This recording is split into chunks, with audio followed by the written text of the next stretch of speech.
Hey guys, it's Kay, of course. Welcome back to my channel. So in this video, I'm going to be sharing with you this wig that I'm wearing. It's a curly 5x5 lace closure wig by BeautyForever. Just in case any of you guys are interested, I will go ahead and leave all the links in my description box. But yeah, this is a pretty quick, simple wig, and it's very easy to apply just because it is that 5x5. And you can also wear this glueless if you don't want to mess with the glue or the wig adhesive and all of that stuff. Before I speed this video up, I'm just going to talk a little bit about this hair and show you the construction of this wig.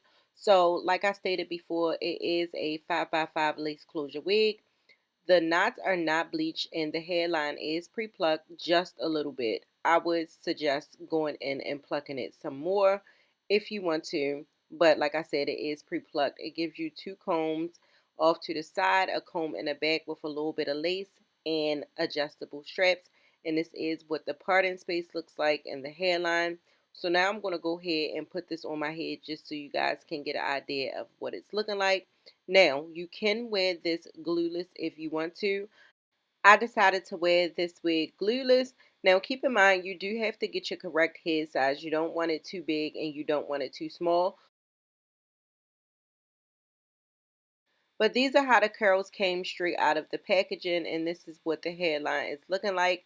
I'm not gonna, well, I didn't bleach my knots. I'm not gonna I was about to say pre-pluck. I'm not gonna pluck the hairline. That's how far back the lace goes. So your parting is pretty deep. It gives you that 5 inches. But yeah, now I'm gonna start the stylist. I do brush this out, you guys, and if you love big hair, then you'll love to see what this wig looks like brushed out because it did look really nice.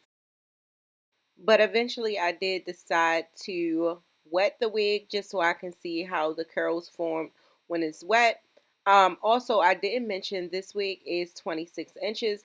But yeah, I hope you guys enjoy this video. I'm just going to go ahead and style this wig, and I will see y'all in my next video.